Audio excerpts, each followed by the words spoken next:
বাবা,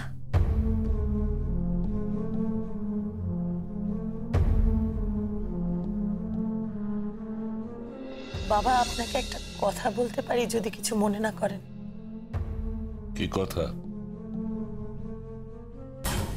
টুবাইয়ের সামনে অজিতের প্রসঙ্গটা নাই বা তুললেন বাবা?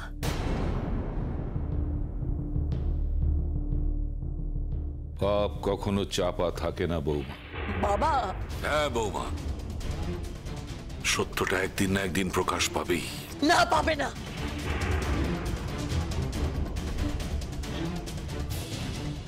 আপনাকে আমি হাত জোর করে অনুরোধ করছি বাবা, সত্যিটা যেন প্রকাশ না পায়। ফিরিয়ে নিয়ে আসুন আপনি পুষ্পপাতা নেকলেস। দরকার নেই আমাদের অজিতকে। অজিতকেই দরকার, অজিতকেই দরকার। ওই মেরামত করছে ওই পুষ্পপাতা নেকলেস। ধনতেরাসের দিন স্বর্ণ উৎসবে ঝলমল করে উঠবে ওর হাতের তৈরি সব গয়না।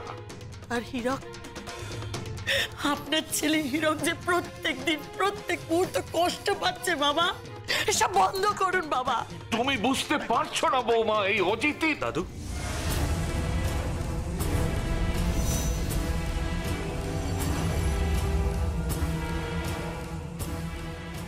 সেদিন যে মেয়েটা এই বাড়িতে এসেছিল সে অজিত কর্মকারের মেয়ে?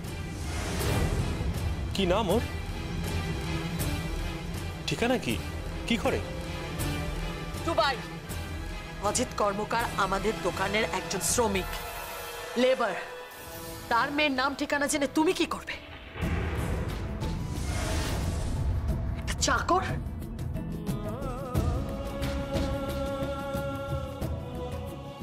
অজিত আমার আর এক ছেলে। না, আমি ছেলে নই। অজিত ছেলে নই, আমি শ্রমিক। মতি মারা যাবার পর রায় পরিবারের সঙ্গে আমার একটাই সম্পর্ক, আমি তাদের শত্রু।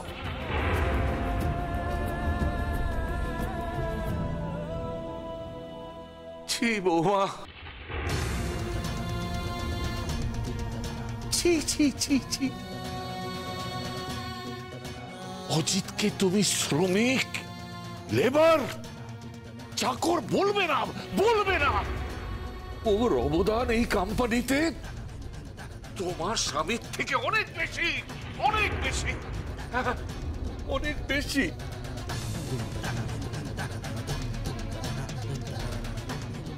মা, দাদু কি বললেন? তুমি এখানে কি করছো? মা,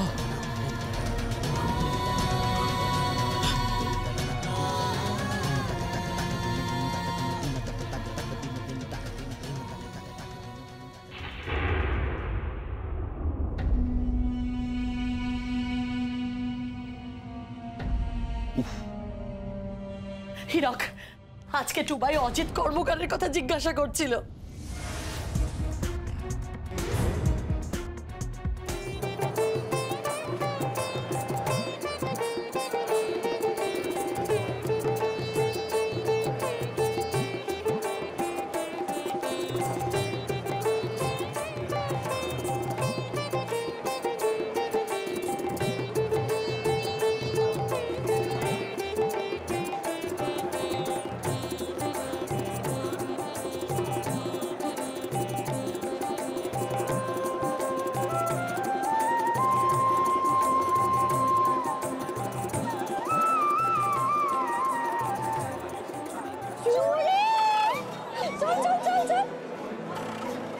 কি সুন্দর চুড়িগুলো!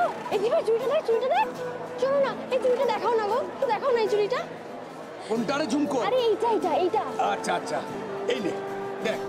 কি সুন্দর চুড়িটা, একটু খুলবো প্যাকেটটা? হ্যাঁ খোল না। কি সুন্দর চুড়ির রংটা! দুই ভাই দেখ, তোর হাতে খুব সুন্দর মানাবে। এটা কত করে গো? এটা হচ্ছে 50 টাকা ডজন। 50 টাকা ডজন? হ্যাঁ। এই দি ভাই, তোর জন্য কিনি না, এত টাকা নেই আমার কাছে। চল, এত টাকা নেই, চল।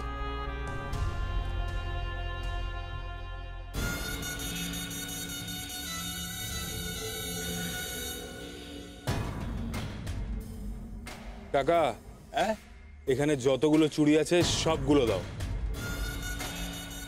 ইস, সবগুলো? হ্যাঁ। কেন গো, খাকে পড়াবে?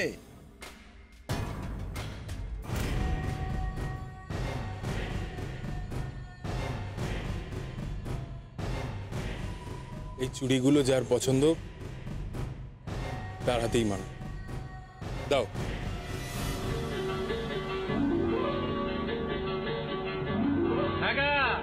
মেলায় যাবে নাকি? হ্যাঁ যাবো। কি কিনা দিবা? যা কইবা তাই। সত্যি? হ্যাঁ সত্যি। ওই দেখ যোগ্য নাচ হচ্ছে ওখানে।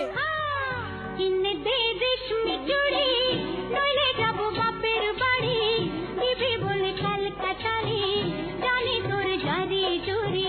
কিনে দে রেশমি চুড়ি, নইলে যাবো বাপের বাড়ি, দিবি বলে কলকাতারি, জানি তোর জারি জুড়ি।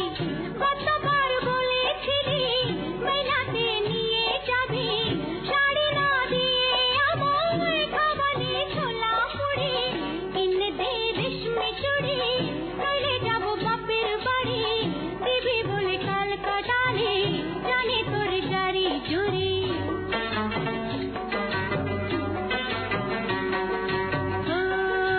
মিছে কথায় তোর মতো কেউ নেই দেয়া, তোর তুলনা পাওয়া জগতে যে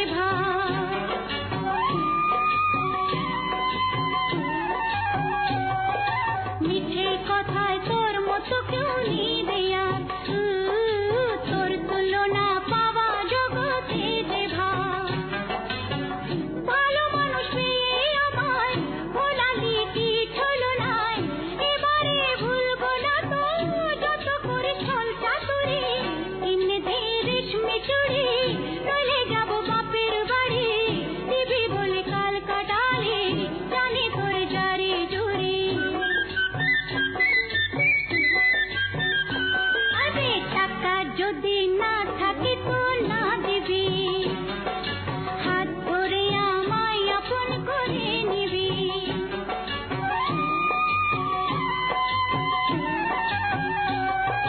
টাকা যদি না থাকে তো না দিবি, হাত ধরে আমায় আপন করে নিবি। আমি জানাতে তোকে বলেছি কত তোকে, জানিস প্রেম কমবে না তো যত হই বুড়ো বুড়ি। কিনে দে রেশমি চুড়ি, নইলে যাবো বাপের বাড়ি, দিবি বলে কলকাতারি, জানি তোর জারি জুড়ি, জানি তোর জারি জুড়ি, ও জানি তোর জারি জুড়ি।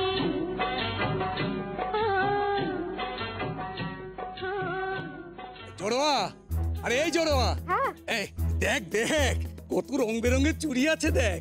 নে নে নে, চুড়ি মানে? আরে এই চুড়িগুলো সব তোর, নে। আমার কাছে তো টাকা নেই। এ তোকে ভাবতে হবে না। এই, দেখ দেখ, এই বল কোনটা নিবি, লালটা নিবি না নীলটা নিবি? নইলে দোকানে চল না, কত চুড়ি আছে, তার থেকে যেটা ইচ্ছা নিবি। চল চল চল। আমি তো আপনাকে বললাম আমার কাছে এত টাকা নেই। তোকে টাকা দিতে হবে না, শোন, এই চুড়িগুলোর দাম একজন দিয়ে দিয়েছে।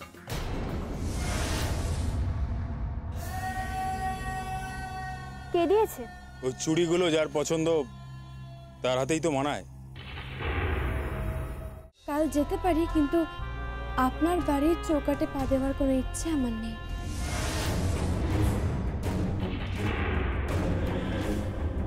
তুমি কিন্তু সীমার মধ্যে থাকো মেয়ে।